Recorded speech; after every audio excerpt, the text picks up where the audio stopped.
అందరికీ నమస్కారాలు.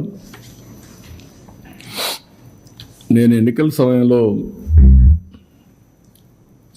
పదే మీటింగుల్లో మాట్లాడినప్పుడు కొన్ని విషయాలు చెప్పాను. అందులో నేను ప్రధానంగా చెప్పింది ఆర్థిక వ్యవస్థ చిన్నాభిన్నమైంది. వ్యవస్థలన్నీ కూడా పూర్తిగా విధ్వంసానికి గురైనాయి.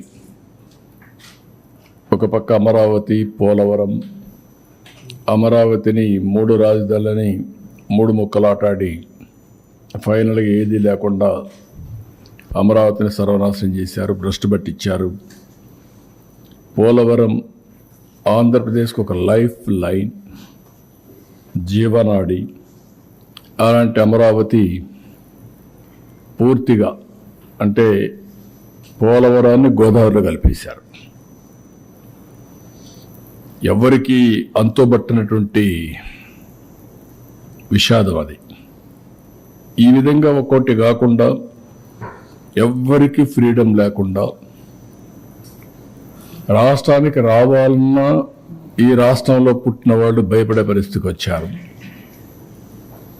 ఈ రాష్ట్రంలో పుట్టి ఇక్కడ ఇండస్ట్రీ పెట్టాలి అని పెట్టిన వాళ్ళు వేరే రాష్ట్రాలకు పారిపోయే పరిస్థితికి వచ్చి తరిమేసే పరిస్థితికి వచ్చారు. ఇలాంటి సోమని సంఘటనలు అవన్నీ పోవడం లేదు. ప్రజలకు ఒక్కసారి గుర్తు చేస్తున్నా. అయితే నేను ఆ రోజు చెప్పింది అప్పటికే 14 సంవత్సరాల అనుభవం ఉంది, చేసినటువంటి చరిత్ర ఉంది, ప్రూఫ్ ఆఫ్ కాన్సెప్ట్ కూడా ఉంది. ఒక ఐటీ ఒక ప్రూఫ్ ఆఫ్ కాన్సెప్ట్. 95లో ప్రారంభించిన ఐటీ ఈరోజు ప్రపంచంలో highest per capita income Telugu వారికి వచ్చే పరిస్థితికి వచ్చింది.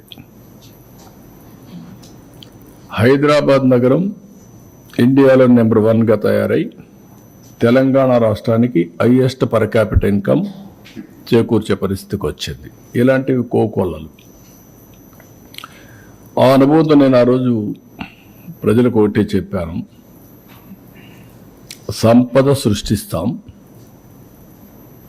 ఆదాయాన్ని పెంచుతాం.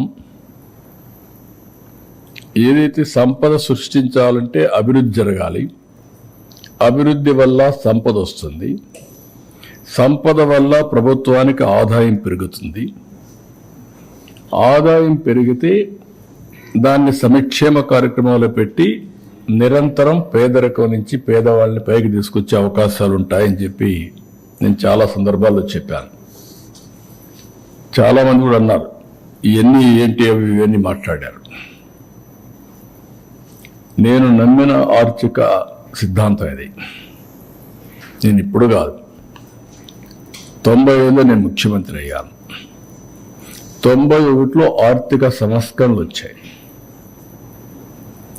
అదే సమయంలో 92, 93 ఆ ప్రాంతంలో ఇంటర్నెట్ రెవల్యూషన్ వచ్చింది.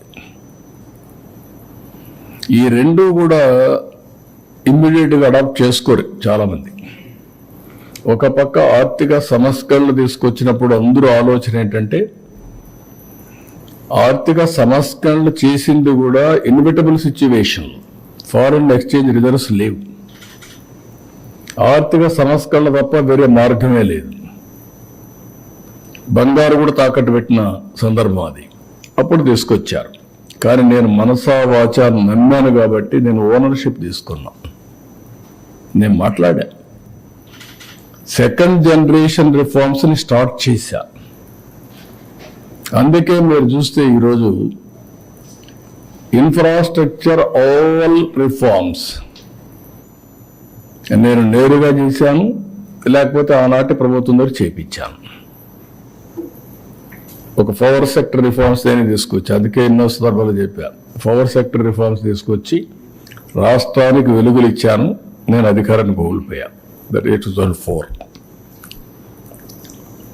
ఆ రోజు నేను కానీ దాన్ని కాంప్రమైజ్ అయ్యి ఉంటే ఓడిపోయాడు కాదేమో. ఎందుకంటే చరిత్ర అది.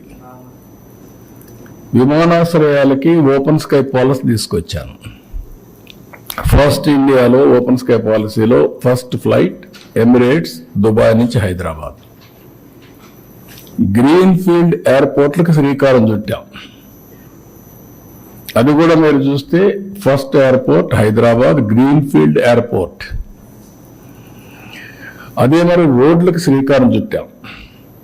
నేను మలేషియాలో చూస్తే ఆ రోడ్లన్నీ మరుగు ఉన్నాయని వచ్చినప్పుడు వాజ్పేయి గారు చెప్తే ఆయన ఎక్కడి నుంచి వస్తాయి డబ్బులు అంటే, కాదండి మనం పెట్టే డబ్బులు సరిపోతుంది, ఈ విధంగా చేద్దామంటే proof of concept Nellore to Chennai,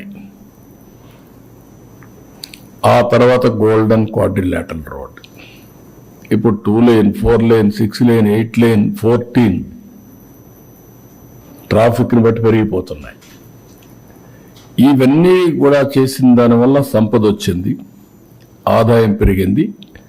హైదరాబాద్లో అప్పట్లోనే first of its kind in India outer ring road 163 kilometres, 5,000 ఎకరాలతో ఎయిర్పోర్ట్,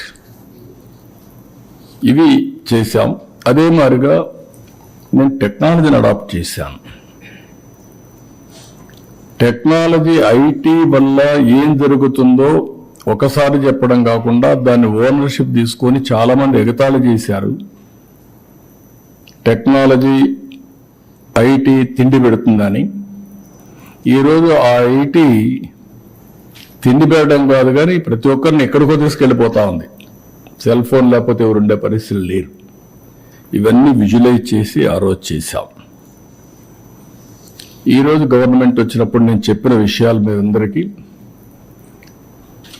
డెవలప్మెంట్ చేసి సంపద సృష్టించి ఆదాయాన్ని పెంచిన ఆదాయంతో మళ్ళా అభివృద్ధి చేస్తూనే సంక్షేమ కార్యక్రమాలకు నాంది పలికి కంటిన్యూగా ఎంపవర్మెంట్ చేస్తామని చెప్పాం. అదే మరిగా వచ్చిన 7 నెలల్లో స్వర్ణాంధ్రప్రదేశ్ విజన్ 2047 తీసుకొచ్చాం. దాంట్లో నిర్దిష్టమైన ఆలోచనలు పెట్టుకున్నాం. ఇక్కడ మీరు చూస్తే ఇండివిజువల్, ఫ్యామిలీ, సొసైటీ. ఒక వ్యక్తి పూర్తిగా ఆనందంగా ఉంటే ఆ కుటుంబం పూర్తిగా ముందుకు పోయే పరిస్థితి వస్తుంది. ఇండివిజువల్ అడ్రస్ చేయాలి. ఓసారి ఇంట్లో కూడా మనం చూస్తే పిల్లలు కూడా తల్లిదండ్రులు చూసుకోలేని పరిస్థితి. ఈరోజు నేను పెన్షన్ ఇచ్చాను. పెన్షన్ ఇచ్చిన తర్వాత ప్రతి ఒక్క ఓల్డ్ పీపుల్ చూసుకోవడానికి పిల్లలు సిద్ధంగా ఉన్నారు. You can imagine that one pension. అది కూడా నేను 4,000 ఇచ్చాను, 6,000 ఇచ్చాను, 10,000 ఇచ్చాను, 15,000 ఇచ్చాను, వల్నరబిలిటీ బట్టి. 4,000 రూపాయలు ఏజ్ వితంతులు వీళ్ళకందరికి ఇచ్చాను. అదే సమయంలో 6,000 రూపాయలు దివ్యాంగులకు ఇచ్చాను. అదే సమయంలో 10,000 రూపాయలు కిడ్నీ పేషెంట్స్ ఇలాంటి వాళ్ళందరికీ 10,000 ఇచ్చాను. 15,000 మంచం మీదనే శాశ్వతంగా ఉండి ఒక అటెండెంట్ కావాల్సి వస్తే ఇంట్లో వాళ్ళు తిట్టుకోకుండా కనీసం 15,000 వస్తూ ఉంది, వెసులుబాటు ఉంది అనే పరిస్థితి వాళ్ళనైతే ఇచ్చాం. దానివల్ల మనుషుల్ని మనుషులుగా ట్రీట్ చేసే పరిస్థితి వచ్చింది. ఇండియాలో అన్ని కల్చర్ కంటే మన కల్చర్ ఎక్స్ట్రార్డనరీ. ఫ్యామిలీ వ్యవస్థ వల్ల సెక్యూరిటీ చాలా పర్ఫెక్ట్గా ఉంటుంది. అలాంటి వ్యవస్థ మన భారతదేశానికి ఒకటే ఉంది. ఈ ప్రోగ్రాం వల్ల ఇండియన్ వ్యవస్థ బాగుపడింది. ఇప్పుడు ఇంకొక పక్కన మీరు గుర్తుపెట్టుకోవాల్సింది, ఇండియాకు ఉండే అడ్వాంటేజ్ ఎక్కడ లేవు. ఆధార్. ప్రతి ఒక్క వ్యక్తిని ఐడెంటిఫికేషన్ ఆధార్ చేసేస్తుంది. దారిలో పోతా ఉంటే నేను సో అండ్ సో అంటే నువ్వు సో అండ్ సో అంటే చెప్పా వేలు ముద్రను తీసుకొని నువ్వు ఎవరు చెప్పే పరిస్థితి వస్తుంది. ఏ ఊరు ఎక్కడి నుంచి వచ్చో అన్నీ కూడా వచ్చేస్తాయి. That is it has come. ఇప్పుడు ఇక్కడ నేను తీసుకొచ్చింది ఏంటంటే హౌస్కి వీళ్ళందరినీ కలిపాను. వీడిగా ఉన్నారు ఇంతవరకు. ప్రధానమంత్రి గారు ఆయుష్మాన్ భారత్ పెట్టినా, లేకపోతే పెన్షన్ ఇచ్చినా, లేకపోతే రైతు భరోసా ఇచ్చినా విడివిడిగా ఇస్తూ ఉంటారు. ఇప్పుడు నేనేం చేస్తున్నానంటే హౌస్కి అందరినీ కనెక్ట్ చేస్తున్నా, ఫ్యామిలీ మెంబర్స్ అందరినీ. అదే సమయంలో ఆ హౌస్ని జియో ట్యాగింగ్ చేస్తున్నా.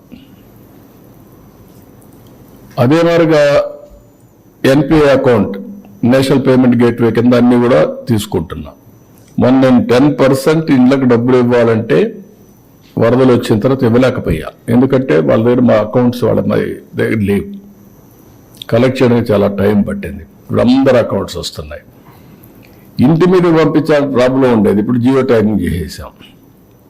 నేను ఏదైనా రేపు ఒక విపత్తు వస్తే నేరుగా ఆయన ఇంటి మీద ఫుడ్ డ్రాప్ చేసే పరిస్థితి వస్తుంది. Every house is authenticated with geo tagging.